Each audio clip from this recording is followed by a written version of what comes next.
पिछले लेक्चर में हमने क्रिस्टल निबिड़ संकुलन पढ़ा था कि क्रिस्टल निबिड़ संकुलन का मतलब है कि एक क्रिस्टल के अंदर उसके अवयवी कण किस प्रकार व्यवस्थित होते हैं। तो उसमें हमारे पास 3 प्रकार की संरचना आई थी।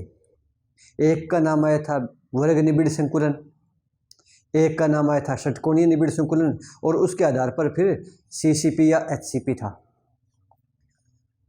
क्या क्या था ये थोड़ा सा बता देता हूँ, क्योंकि पिछले में ज़्यादा हम पूरा डिटेल कर चुके हैं।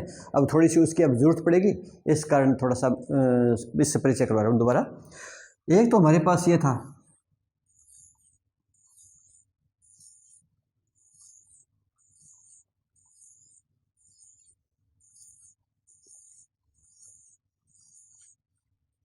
कि क्रिस्टल के अवयव इस प्रकार से एक दूसरे के साथ संपर्क में हों। ये क्या था, इसको हमने ए कहा था कि पंक्ति से परत बनती है और परत से फिर द्विविमीय परत बनती है, फिर त्रिविमीय परत बनती है, लेकिन बनता हर एक बार इसी प्रकार है कि अवयवी कण एक दूसरे की सीध में रहते हैं। इस स्थिति में खाली स्थान ज़्यादा रह जाता है, रिक्तियाँ बड़ी रह जाती है। जैसे ये थी,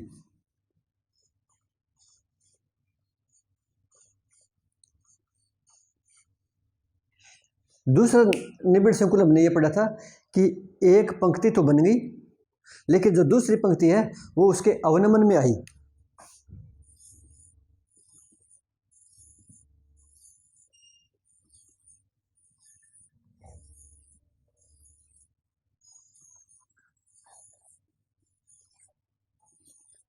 ये इस प्रकार से, तो इसमें स्पष्ट दिख रहा है कि खाली जगह कम है, रिक्तियाँ कम है। यहाँ पर ये काफ़ी बड़ी संख्या थी, इतनी बड़ी थी, लेकिन यहाँ पर ये छोटी छोटी है, थोड़ी थोड़ी है। तो अगर इसके आधार पर हम कह सकते हैं कि हमारे पास अगर कुछ कोई जगह है और उसके अंदर हमें इन अवयवी कणों को रखना है, तो अगर इस तरीके से रखेंगे तो अवयवी कण कम संख्या में आएंगे और इस तरीके से रखेंगे तो अवयवी कण ज़्यादा संख्या में आ जाएंगे। क्यों? क्योंकि इन्होंने ज़्यादा स्थान घेर रखा है, इसने कम स्थान घेरा है, और जो स्थान घेरा है इसको हम कहेंगे संकुलन क्षमता। तो आज का अपना टॉपिक संकुलन क्षमता है। इसमें हमने ये पढ़ा था, एक इस प्रकार की संरचना थी। ये तो थी हमारे पास वर्ग निबिड़ संकुलन,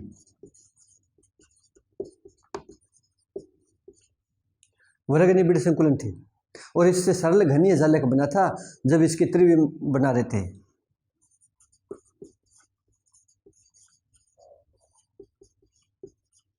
और इस प्रकार के संरचना से हमारे पास 2 प्रकार की आगे संरचना प्राप्त हुई थी, 2 प्रकार के संकुलन प्राप्त हुए थे।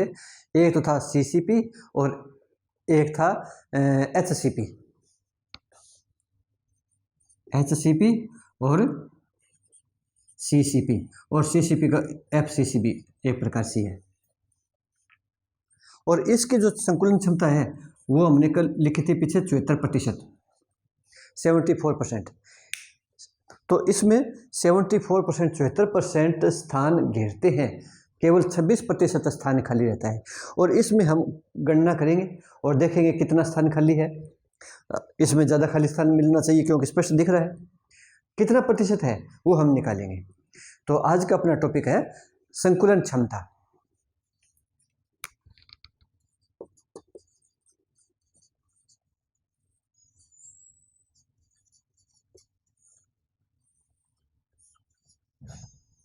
संकुलन क्षमता परिभाषा क्या देंगे? परिभाषा हम ये देंगे कि कितना हमारे पास कुल उपलब्ध स्थान है और उसमें से कितना भाग या कितना प्रतिशत स्थान कणों ने घेर लिया, उसको हम संकुलन क्षमता कहेंगे। यहाँ पर संकुलन क्षमता ज़्यादा है क्योंकि ज़्यादा स्थान घेर लिया, खाली स्थान कम रह गया। यहाँ संकुलन क्षमता कम है, तो इसकी परिभाषा ये हो जाती है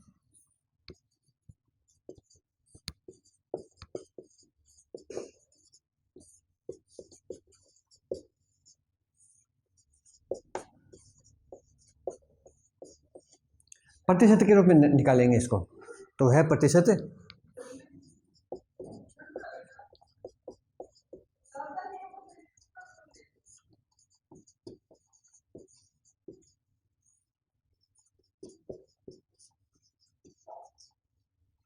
जो कणों द्वारा संपूरित होता है। ये तो होगी इसकी क्षमता। अब अपने कोर्स में 3 प्रकार के संकुलन क्षमता ज्ञात करनी है। एक तो है HCP और CCP की, और दूसरी है अंतःकेंद्रित घनीय जालक की और घनीय संरचना की, और तीसरी है सरल घनीय जालक की। तो पहला देखते हैं हम।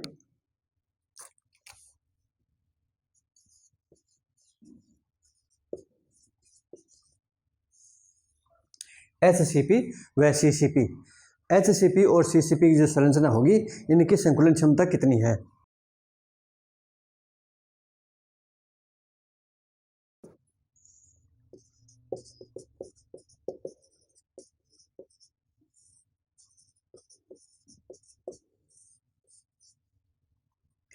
HCP, पिछले लेक्चर में हमने पढ़ा था कि जो HCP संरचना होती है और CCP संरचना होती है, उनमें कौन कौन सी परत एक दूसरे से समान होती है त्रिविम में। तो जो HCP होती है उसमें तो उसको कहते हैं AB, और CCP या FCC होती है उसको कहते हैं ABC। ये होती है A,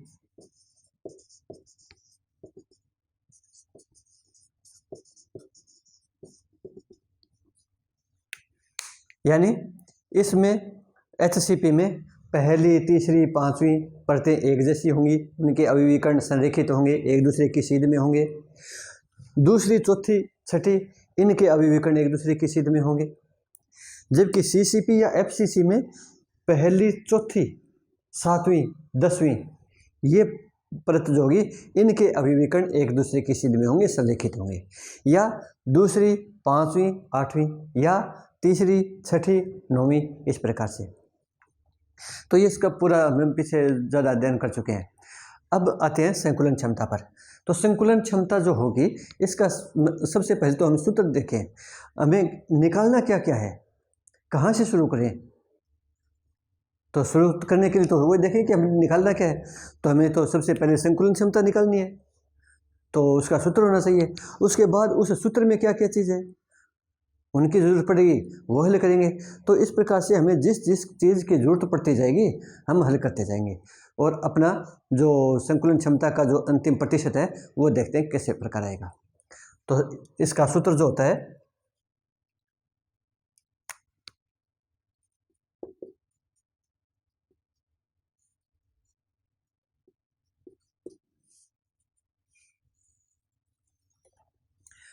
संकुलन क्षमता जो होगी वो पूरे क्रिस्टल की पूरी नहीं होती। हम एक एक कोशिका एक निकालेंगे और एक एक कोशिका के आधार पर फिर पूरे क्रिस्टल की आ जाएगी। तो एक एक कोशिका में कितने परमाणु हो सकते हैं वो भी हमने पीछे गणना कर चुके हैं। तो किसी में 2 होते हैं, किसी में 4 होते हैं, किसी में 1 होता है। तो उसका आयतन ज्ञात कर लें और एक एक कोशिका का कुल आयतन ज्ञात कर लें, उसके द्वारा संकुलन क्षमता आ जाएगी हमारे पास। तो संकुलन क्षमता का जो सूत्र है यह बनेगा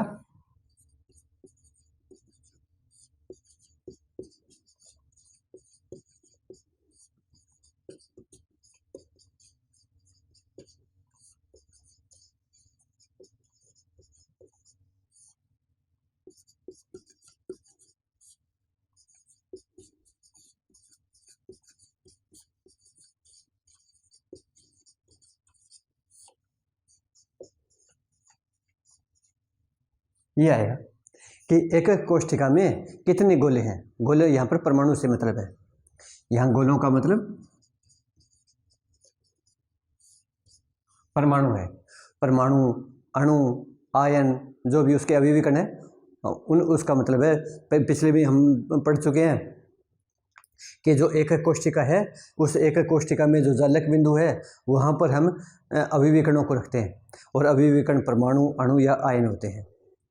तो एक कोशिका में कितने गोले हैं या कितने परमाणु हैं, ये यहाँ पर मैंने संख्या नहीं लिखी, क्योंकि अलग अलग प्रकार की जो एक कोशिका होगी उसमें इनकी संख्या भी अलग अलग आएगी। इस कारण जैसी भी होगी वैसा ही यहाँ पर संख्या लिखेंगे। तो यहाँ पर संकुलन क्षमता है, इसमें ये गोलों का आयतन, तो सूत्र क्या होगा, जरूरत पड़ गई लिखेंगे। एक कोशिका का आयतन, सूत्र क्या होगा, इसको भी लिखेंगे। तो एक एक कोष्ठिका कौन सी होती है?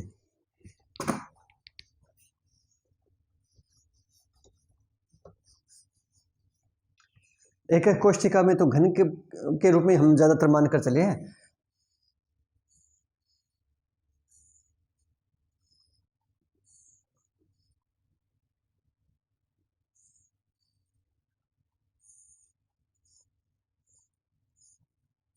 ये एक एक कोष्ठिका है, तो इसका आयतन कितना होगा? हमने ज्यादातर घनीय एक एक कोष्ठिका मानी। और घन किसको कहते हैं? जिसकी लंबाई, चौड़ाई और ऊंचाई सारी बराबर हो। तो यहाँ पर हमने सारी लंबाई को भी ए माना है, इसको भी ए मानेंगे, इसको भी ए मानेंगे, तो इसका सूत्र होता है ए क्यूब। इसका सूत्र तो आ गया। गोलों का आयतन, एक गोले का आयतन कितना होता है? एक घन का आयतन कितना होता है? ये अपने मेंसुरेशन का काम है, 7वीं 8वीं के मैथमेटिक्स में आता है। तो उस सूत्र लिख लिया मैं पहले। घन का आयतन ये होता है भुजा क्यूब या ए क्यूब। तो यहाँ से अपना काम शुरू हो जाएगा, काफ़ी चीज़ें अपने को मिल गई। तो सबसे पहले तो अपने पास जो कुछ है उसका वर्णन करें। क्या क्या? गोले की त्रिज्या, एक एक कोष्ठिका की भुजा, इसके बारे में लिखें पहले।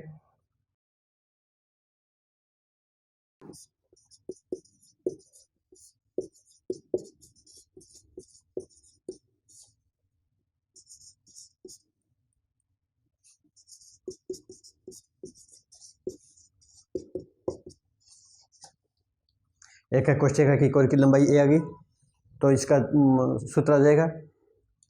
और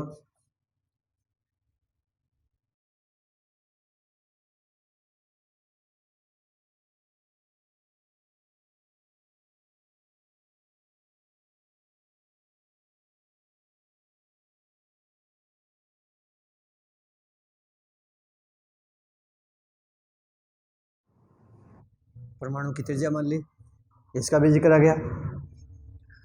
अब हमें क्या निकालना है? हमें निकालना है HCP व CCP की संकुलन क्षमता। तो HCP तो सूत्र हमारे ये लगेगा, ये सूत्र लगेगा। तो कितने गोले होंगे? HCP या CCP में कितने गोले होते हैं? ये एक प्रकार से FCC संरचना होती है। FCC का मतलब होता है फेस सेंटर्ड क्यूबिक, फलक केंद्रित। और फलक केंद्रित अगर एक एक कोष्ठिका होती है तो उसके अंदर अवयवी कणों की संख्या कितनी होती है? कहाँ कहाँ होते हैं? फलक केंद्रित में अवयवी कण उस घन के कोनों पर तो होते ही होते हैं, उसके साथ फलक के केंद्र पर भी होते हैं। तो कितने हो जाएंगे? घन के कोने हैं तो उनके कारण तो 1/8वां हिस्सा, तो 8 गुणा 1/8। और फलक का आधा हिस्सा होता है तो 6 फलक होते हैं तो 3 हो जाएंगे। तो 1 और 3 4 परमाणु होते हैं। तो यहाँ पर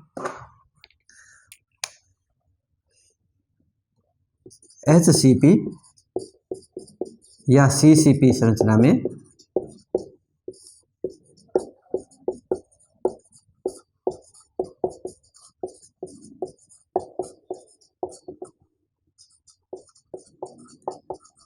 एक एक कोष्ठिका में 4 परमाणु होते हैं। ठीक है, तो अब अपना सूत्र क्या हो जाएगा? संकुलन क्षमता। तो संकुलन क्षमता में ये मान रखेंगे बस।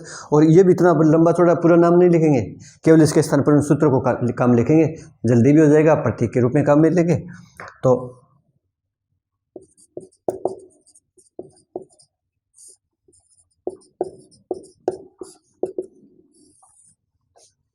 एक एक कोष्ठिका में कितने गोले हो गए? एक एक कोष्ठिका में अब की बार 4 गोले हैं, 4 परमाणु हैं।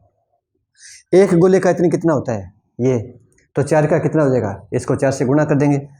तो एक एक कोष्ठिका में 4 तो गोले हैं यहाँ पर, और एक का आयतन होता है 4/3 पाई r क्यूब बटा एक एक कोष्ठिका का आयतन, और एक एक कोष्ठिका है घन के रूप में a क्यूब गुणा 100%। यहाँ तक तो ठीक है, लेकिन अब इसका प्रतिशत नहीं निकल रहा हमारे पास। पाई का मान तो पता है, लेकिन a और r का मान पता नहीं है। अब किसी तरीके से इन दोनों को हटा दें। यहाँ पर हमें थोड़ा मैथमेटिक्स का उपयोग करना पड़ेगा। तो इसके लिए हम पहले मैं चित्र बना देता हूँ किस प्रकार का होगा। तो एक एक कोष्ठिका ये है, यह है। अविवीकरण कहाँ है? अविवीकरण बताया था HCP और CCP होता है।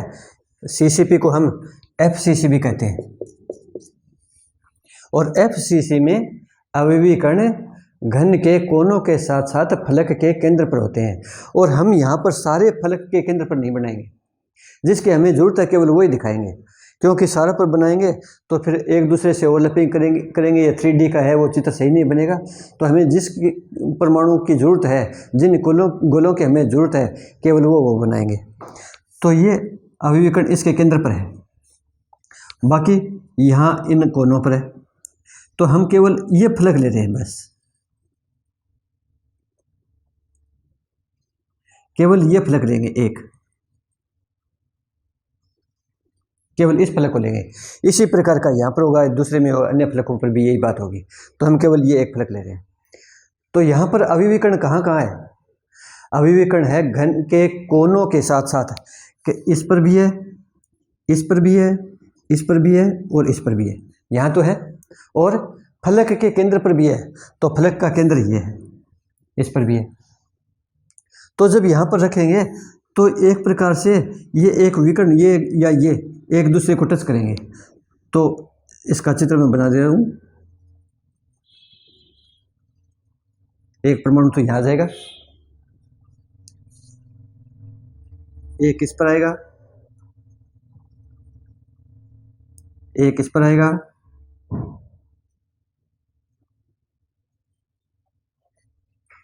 ये हो गया। तो ये तीनों जो विकर्ण के हैं यहाँ पर एक दूसरे से संपर्क में रहेंगे, सटे हुए हैं, टच कर रहे हैं, कांटेक्ट में है। यहाँ से हम A और R के बीच में संबंध ज्ञात करेंगे और फिर दोनों में से किसी एक को हटा देंगे, रखेंगे और वो हट जाएगा दोनों ही। तो यहाँ पर अब इसको मान रखते हैं। तो मान लिया ये A, B, C और D, ये चार हो गए। घन है, लंबाई CD घन की भुजा है, A है, AC घन की भुजा है, A है। लेकिन ये AD क्या है? AD तो विकर्ण है, AD तो विकर्ण है, ये घन की भुजा नहीं है, तो इसका मान तो अलग निकालना पड़ेगा। इसको हमने B मान लिया।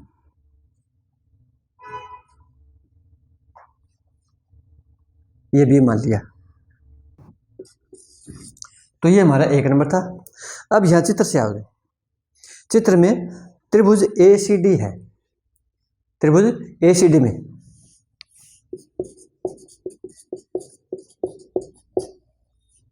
एक सूत्र हमारे पास ये भी तो आता था ना पाइथागोरस प्रमेय, कि अगर समकोण त्रिभुज है और ये 90 डिग्री का कोण है, तो इसमें क्या सूत्र होता है कि कर्ण का स्क्वायर बराबर लंब का स्क्वायर प्लस आधार का स्क्वायर। कर्ण का वर्ग बराबर लंब का वर्ग प्लस आधार का वर्ग। ये भी तो ये बात हो जाएगी। B का मान आ जाएगा। तो इसमें कर्ण क्या है? कर्ण है AD, ये कोण सी 90 डिग्री का है, ये आधार हो जाएगा, ये लंब हो जाएगा। तो यहाँ पर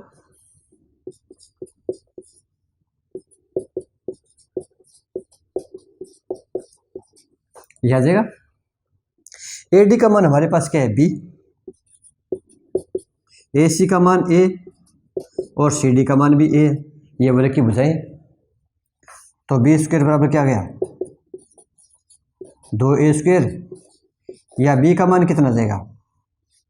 दोनों तरफ वर्गमूल लेंगे, अंडर रूट, तो 2 का तो इसके ऊपर निशान आ जाएगा और A स्क्वायर का A आ जाएगा।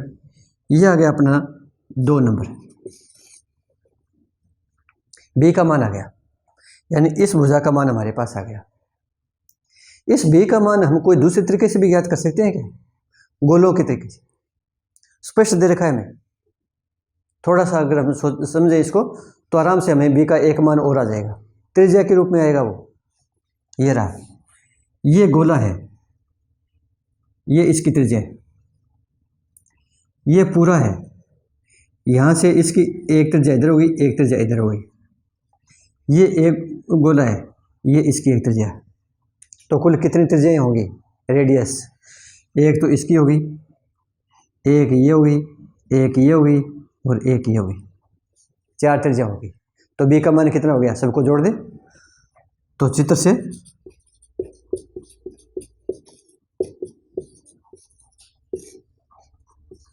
ये भी तो हमें पता है कि बी का मान 4 आ रहा है, दोनों को बराबर कर दो। ये भी बी का मान आ गया, ये भी बी का मान आ गया। यहां से हमें एक संबंध आ जाएगा, मिल जाएगा।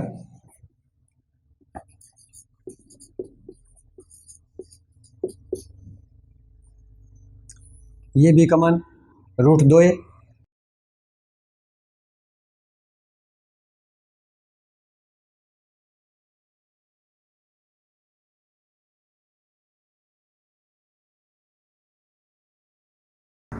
ये मान आ गया। इस √2 को इधर ले गए। ये कट सकता है क्या? यहाँ पर थोड़ा सा गणित का काम मैं बता देता हूँ। 4 को हम लिखेंगे 2 गुणा 2 गुणा r बटा √2, और 2 को हम लिख सकते हैं 2 √2 गुणा √2।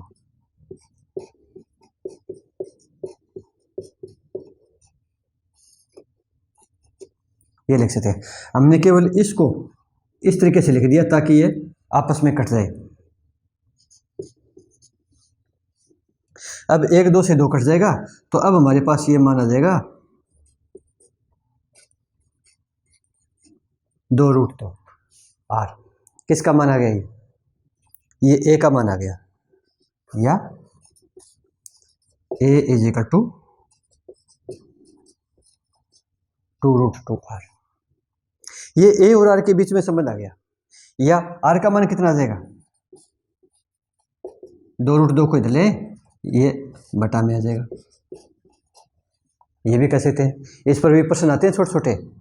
एक घन की भुजा की लंबाई दे दी, एक कोष्ठिका की भुजा की तो लंबाई दे दी, त्रिज्या ज्ञात करो। बस ये रहा, ये मान दे दिया, त्रिज्या ज्ञात करो। तो एक तो संबंध ये आ गया। इस संबंध पर कई बार क्वेश्चन बनते हैं। खैर कोई बात नहीं। अब ये मान हम 1 में रखेंगे, इस a की जगह। a का ये मान रहा 2 √2 r, ये इसकी जगह रख दे और हल करेंगे इसको। तो मैं इधर लिख देता हूं इसका।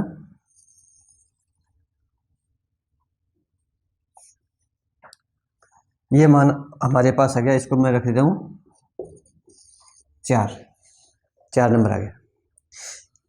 तो 4 से a का मान 1 में रखा।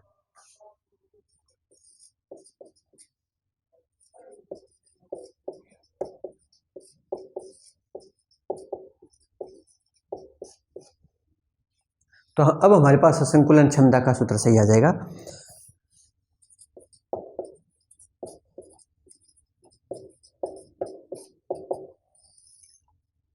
कितना आ जाएगा?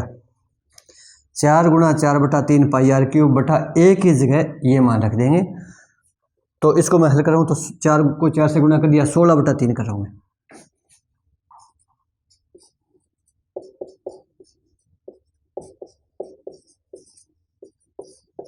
ये तो है 16 बटा 3 पाई r क्यूब गुणा 100%, ये तो लिख दिया मैंने। अब a की जगह मान रखना है। a का मान हमारे पास है 2 √2 r, तो a का मान है और इसकी घात 3। तो 2 √2 की घात 3 का मान कितना आ जाएगा? इसको मैं अलग से लिख देता हूं, यहां पर बता रहा हूं।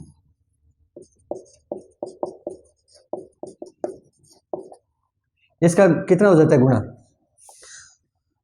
2 को 2 से गुणा किया, फिर 2 से गुणा किया, 8 हो गई। √2 को √2 से गुणा किया तो 2 आ गया, और ये ऐसे कैसे रह गया? तो ये माना जाता है 16 √2। तो इसकी जगह मैं रखूंगा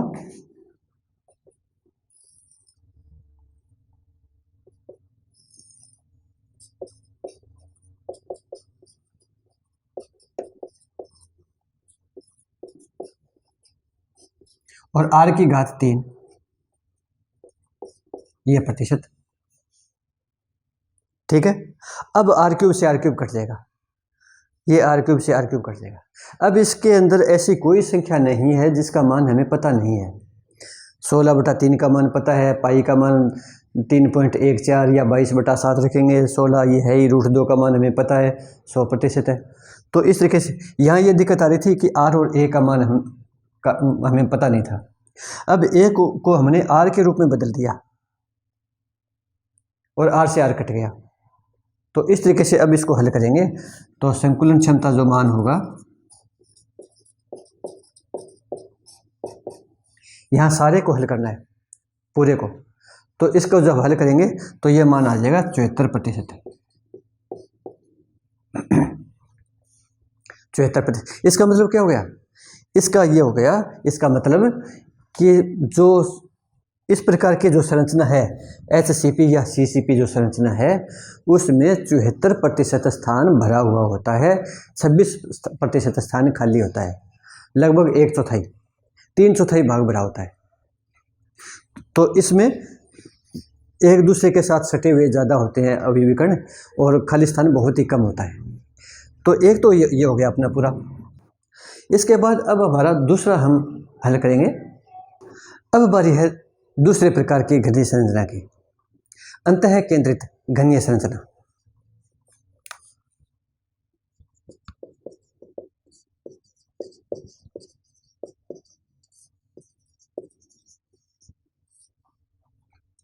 अंतः केंद्रित घनीय संरचना जो होगी उसमें संकुलन क्षमता कितनी होगी वो कैसे निकालेंगे? तो शुरुआत का जो ये पार्ट है, ये पार्ट में हम थोड़ा थोड़ा चेंज करेंगे, बिल्कुल थोड़ा थोड़ा इसके अनुसार चेंज करते जाएंगे, बाकी लाइनें वही रहेंगी। तो इस कारण मैंने इसको इरेज नहीं किया, अभी इसी में से थोड़ा सा संशोधन कर रहा हूँ मैं। तो अंतः केंद्रित घनीय संरचना है तो यह भी वही लाइन रह जाएगी। ये तो सूत्र मैंने पहले लिख ही रखा है। एक कोशिका की लंबाई a ठीक है, त्रिज्या r ठीक है। यहाँ पर कितने होंगे परमाणु? ये जो संरचना होगी अंतः केंद्रित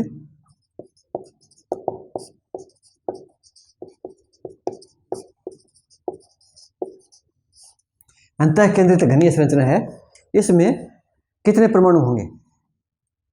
कितने थे? अंतः केंद्रित कौन सी होती है कि जिसमें अवयवी कण घन के कोनों के साथ साथ एक एक कोशिका के बिल्कुल केंद्र में होते हैं। तो 4, 8 तो जो घन के कोनों पर होते हैं उसके कारण एक होता है, और एक जो पूरा का पूरा घन के केंद्र पर है, तो कुल मिलाकर 2 परमाणु ही होते हैं यहाँ पर। तो यहाँ पर अब की बार हो जाएगा 2 परमाणु होते हैं, ठीक है। अब 2 परमाणु होते हैं तो इस संकुलन क्षमता का सूत्र क्या हो जाएगा?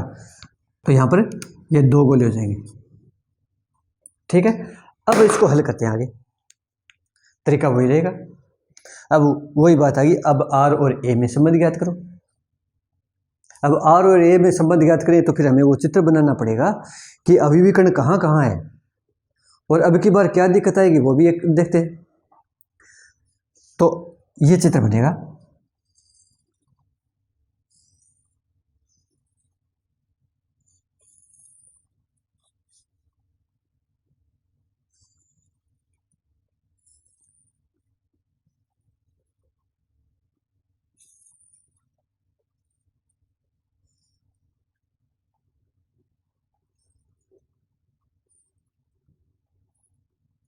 ये तो ठीक है।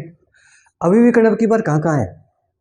अवयवी कण है 4 तो कोनों पर नीचे के, फिर बीच में, और फिर 4 ऊपर के कोनों पर।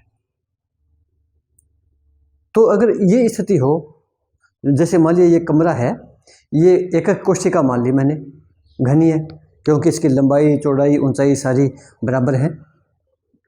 तो अगर इसके कोनों पर अवयवी कणों को रख दें और एक बीच में रख दें, फिर 4 ऊपर और रख दें, तो ये अवयवी कण यहाँ जो कोने पर रखा है वो और वो, ये एक दूसरे को टच नहीं करेंगे क्योंकि बीच में आने के कारण थोड़ा सा यहाँ पर गैप आ जाएगा। तो अब की बार जो संपर्क करेंगे, ये एक कोने वाला, ये बीच वाला, और वो उस कोने वाला तिरछा विकर्ण के रूप में आएगा। तो इसका जो चित्र बनेगा ये यहाँ पर बनेगा, ये बिल्कुल इसके बीच में है, और विकर्ण के कोनों को हम आपस में मिलाएंगे। जैसे मान लिया एक हम इस पर लेंगे तो एक इस वाला, ये विकर्ण बन गया, ये कोना है अंदर वाला, ये कोना है इधर बाहर वाला, और बीच में यहाँ पर आएगा। तो ये 3 अभिविकर्ण हम यहाँ रखेंगे, एक इस कोने पर, एक इस अंदर अंतः केंद्र पर, और एक इस कोने पर।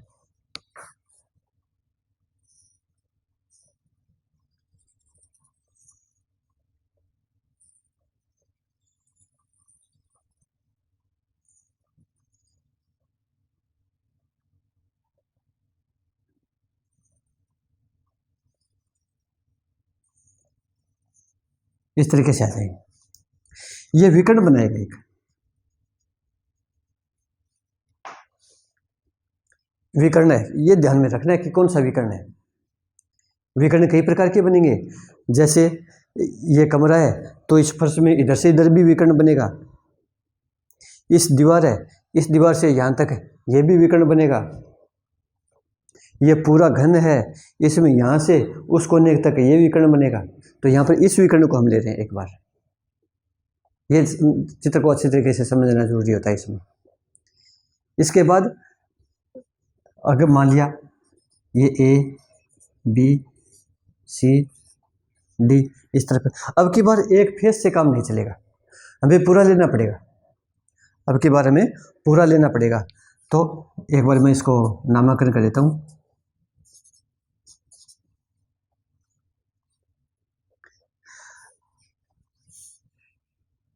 एफ सी क्या है? घन की भुजा है ए। सी डी क्या है? घन की भुजा ए। ई एफ घन की भुजा, और ये ई डी ये भी घन की भुजा। ये सारी घन की भुजाएं हैं। हमें मान ज्ञात करना है ए एफ का। ए एफ का मान ज्ञात करना है हमें। तो ए एफ का मान ज्ञात करने के लिए हमारे पास इंपॉर्टेंट बात है यहाँ पर, समकोण त्रिभुज कौन सा बन रहा है। ये विकर्ण तो ये आ गया, ये विकर्ण तो आ गया। तो विकर्ण आ गया तो हमारे पास लंब और आधार तो चाहिए। एक भुजा ये हो गई, ये मान लिया लंब हो गया। तो आधार कौन सा होगा?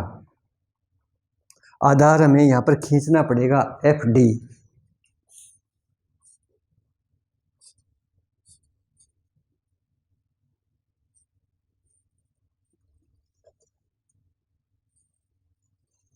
ये एफ डी। तो अब हमारे पास समकोण त्रिभुज आ गया ए एफ डी, जिसमें एफ डी है ये जो नीचे का फर्श है इसका कर्ण विकर्ण, ये लंब हो गया और ये विकर्ण हो गया। तो ये और ये एक दूसरे पर 90 डिग्री का कोण बना रहे हैं, क्योंकि यहां से ये हो गई और सीधी रेखा। तो त्रिभुज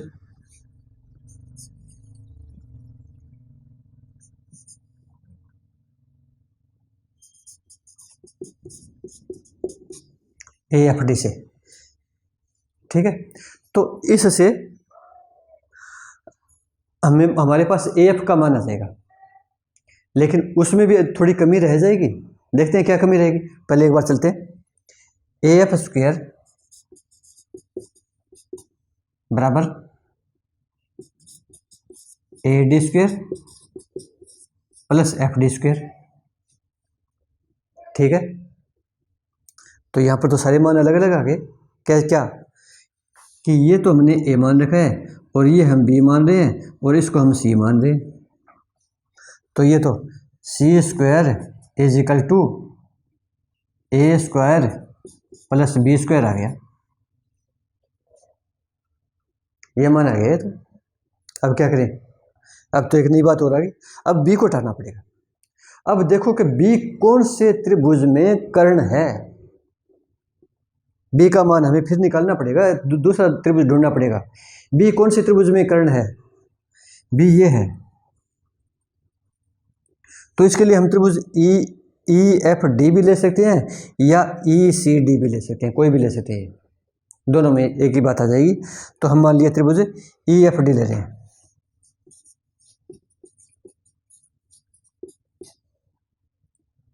तो F D square is equal to E F square plus E D square.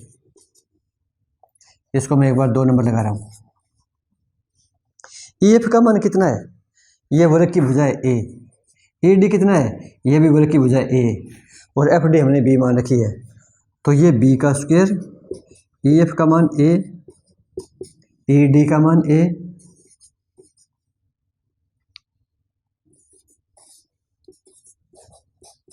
या बी स्क्वायर का मान कितना आ जाएगा, 2a स्क्वायर। अब हमारे पास बी स्क्वायर का मान आ गया, इस मान को हम इसमें रखेंगे तो ये सारी लाइन ए के रूप में आ जाएगी और सी का मान आ जाएगा, सी स्क्वायर बराबर आ जाएगा। तो ये मान 2 में रखें,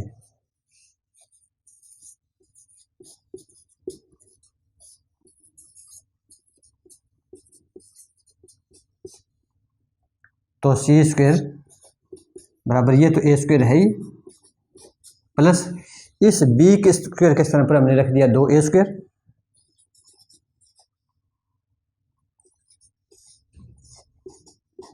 यहाँ सी स्क्वायर बराबर कितना आ जाएगा, 3a स्क्वायर, यहाँ सी बराबर कितना आ जाएगा, सी बराबर आ जाएगा √3a,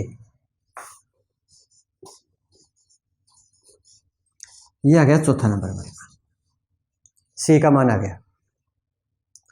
अब सी का एक मान और है क्या, इंपॉर्टेंट बात, यहाँ से सी का मान इन गोलों से ज्ञात कर सकते हैं, पिछली बार किया था उस तरीके से। कितनी त्रिज्या हैं, सी का मान ये त्रिज्या प्लस ये त्रिज्या प्लस ये त्रिज्या प्लस ये त्रिज्या, 4 त्रिज्याएं होंगी। तो सी का मान चित्र से देख सकते हैं,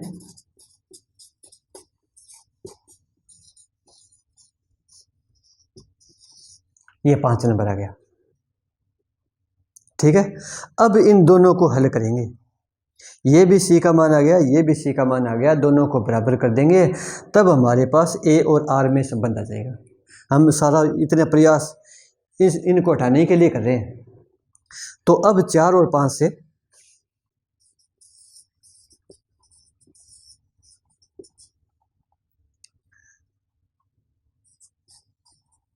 √3a is equal to 4r, या a का मान आ गया 4r बटा √3, a का मान आ गया 4r बटा √3, या r का मान कितना आ जाएगा, r का मान निकालने के लिए इस 4 को इधर लें, बटा में आ जाएगा।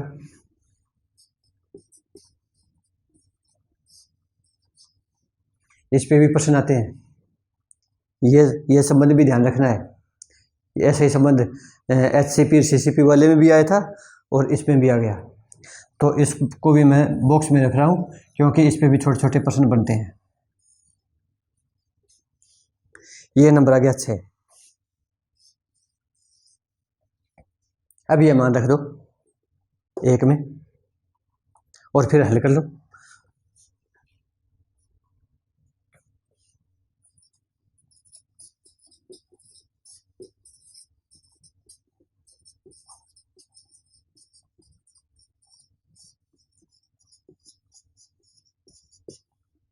तो संकुलन क्षमता कितनी आ जाएगी,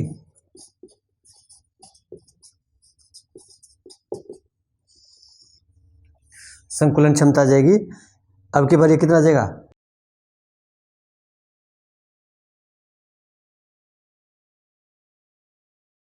8/3 पाई आर क्यूब।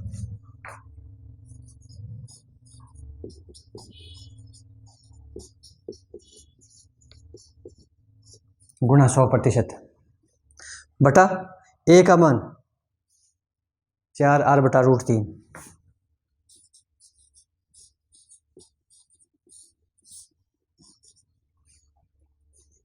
ठीक है। यहाँ पर कैलकुलेशन में कई बार दिक्कत आती है आपको, तो मैं उसको भी पूरा हल कर देता हूँ।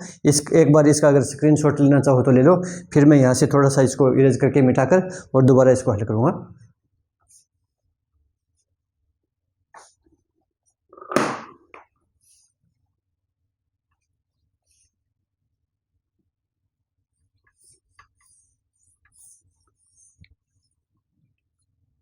तो अब संकुलन क्षमता का मान आ गया हमारे पास,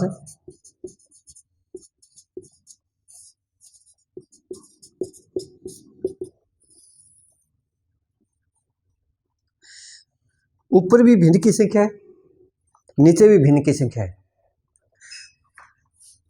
जब ये स्थिति होती है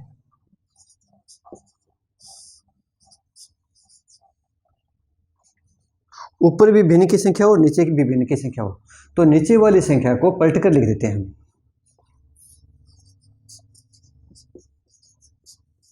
ये यहां पर क्या आ जाएगा, तो 8/3, अब इसको मैं इस तरीके से लिख रहा हूं, 8/3 पाई r³ गुणा 100। ये तो ठीक है, गुणा, ये तो ऊपर वाली संख्या आ गई, बटा अब नीचे वाली संख्या को हम पलट कर लिखेंगे, तो इसको हम ये लिख सकते हैं कि √3 तो ऊपर आ जाएगा, बटा 4r⁴ और ये 3 का 3 ये रहेगा। संख्या को उल्ट कर और इसमें कर दिया। अब इसको हल करेंगे, तो इसको हल करें तो कितना मान आ जाएगा, तो जब इसको हल करेंगे तो ये √3⁵ ये 3√3 हो जाएगा। या एक बार मैं लिख देता हूँ इसको,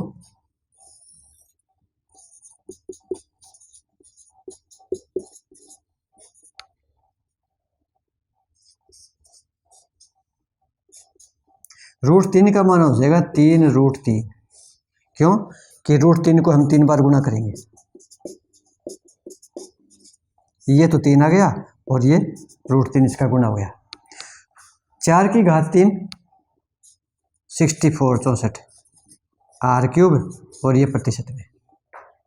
अब ये r³ से r³ हट गया, यही हमारा प्रयास था, ये r³ से r³ हट गया। अब बाकी सारा मान हमें पता है, पाई का मान निश्चित है, √3 का मान हम ज्ञात कर सकते हैं, 8 है, 100 है, 3 है, ये 3 से 3 कट जाएगा, 8 और 64 है, ये भी कट जाएगा। इसको जब हल करेंगे तब हमारे पास इसका मान आता है, वो आता है 68%। पिछला था 74, अब है 68 का मतलब है कि 32% स्थान खाली है, यानी लगभग 1/3 खाली है, 2/3 भरा हुआ है लगभग। ठीक है, तो इस तरीके से हम इसकी गणना करते हैं। तो ये तो केवल कैलकुलेशन वाला पार्ट ही है, बाकी हमने पीछे स्क्रीनशॉट शायद ले लिया होगा आपने, तो ये पूरा हो गया। अब एक और बच गया, तीसरा। अब है अगला, सरल घनीय जालक। और सरल घनीय जालक कौन सा था, जिसमें पंक्ति में भी और प्रत में भी अवयवी कण एक दूसरे की सीध में आते हैं, ए, यानी हर प्रत एक ही जैसी होती है। और इसमें पहले चित्र से भी बताया था कि इसमें खाली स्थान ज़्यादा भी रहता है। देखते हैं कितना खाली रहता है, हल करते हैं, प्रतिशत निकालते हैं। तो अब हो गया हमारे पास सरल घनीय जालक।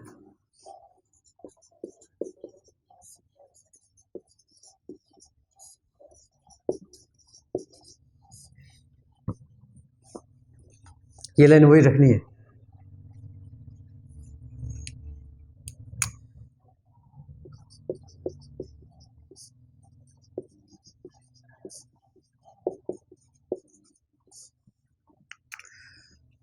सरल घनीय जालक कौन सा होता है, बताओ, कि ऐसा घनीय जालक है जिसमें अवयवी कण केवल घन के कोनों पर होते हैं, और 8 कोने, 8 के 8 कोनों पर, बाकी और कहीं पर भी नहीं है।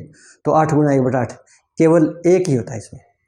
तो यहाँ पर जो एकक कोष्ठिका हुई कि उसमें केवल एक ही परमाणु होगा, यहाँ पर कोष्ठिका में एक परमाणु होता है।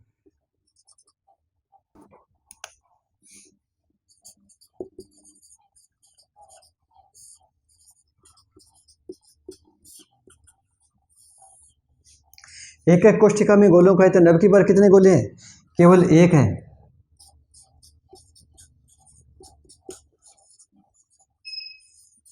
बटा a³ गुणा 100%। ए का मान निकालना है हमें। अब की बार चित्र क्या बनेगा, अब की बार अभी भी कण कहाँ है, केवल घन के कोनों पर है।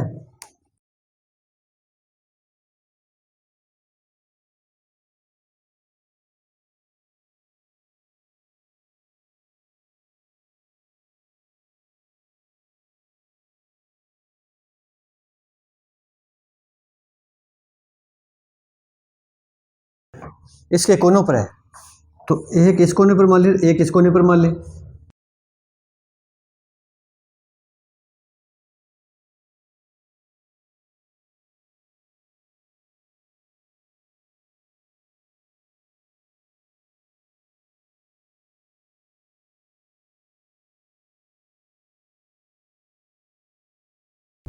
ये हो गया।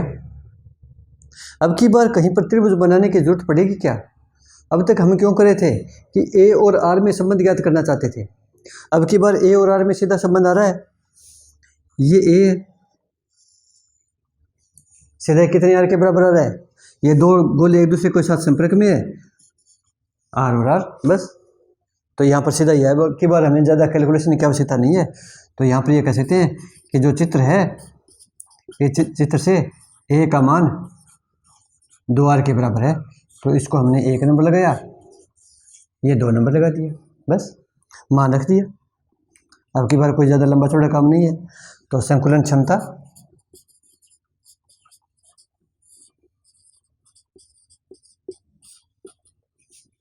इज इक्वल टू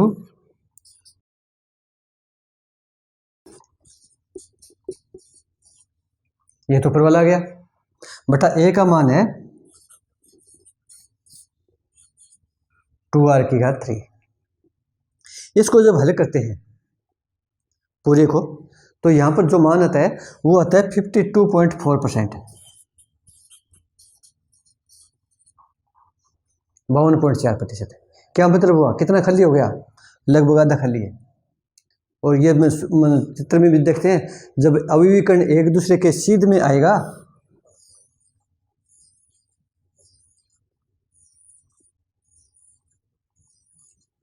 तो यहाँ पर ये खालिस्तान ज़्यादा हो जाता है।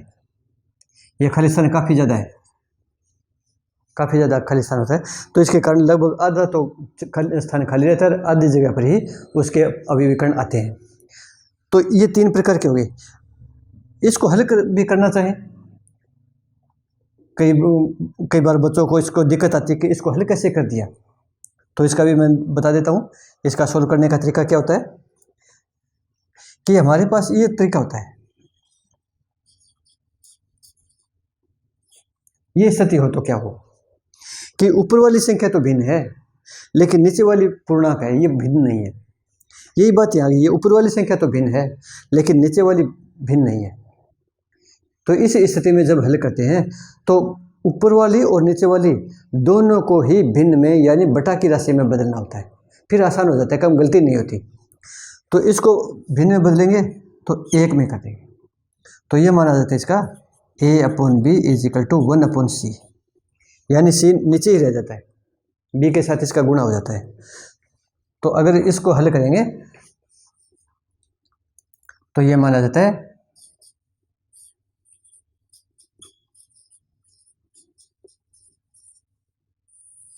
ये तो ठीक है, ये था। इसके बटा 1 मान लिया, 1 मान लिया तो गुणा 1 तो ऊपर चला गया और 2r3 नीचे रह जाएगी, क्योंकि ऊपर की संख्या भी भिन्न हो गई, बटा की होगी, और नीचे वाली संख्या भी बटा की होगी, भिन्न होगी। तो ऊपर वाली तो ठीक है और नीचे वाली संख्या को उल्ट कर लिख दिया, तो इस तरीके से आ जाएगा। अब इसको हल करेंगे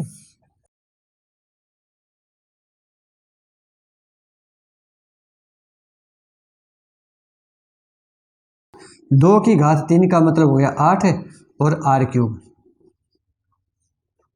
अब ये r3 से r3 कट जाएगा, पाई का मान रखकर हल करेंगे तब ये 52.4 आएगा। तो ये इसकी गणना होती है।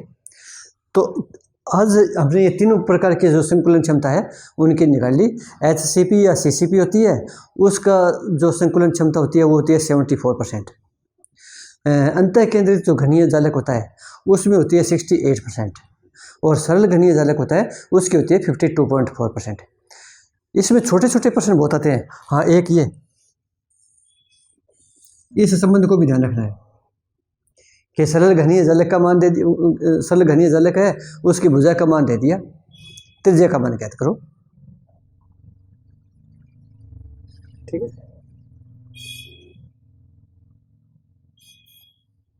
या परमाणु की त्रिज्या दे दी, भुजा का मान ज्ञात करो। तो इस प्रकार के हर एक में तीनों में इस प्रकार का संबंध आया है, तो वो भी ध्यान रखना है। छोटे छोटे प्रश्न इसमें बहुत आते हैं।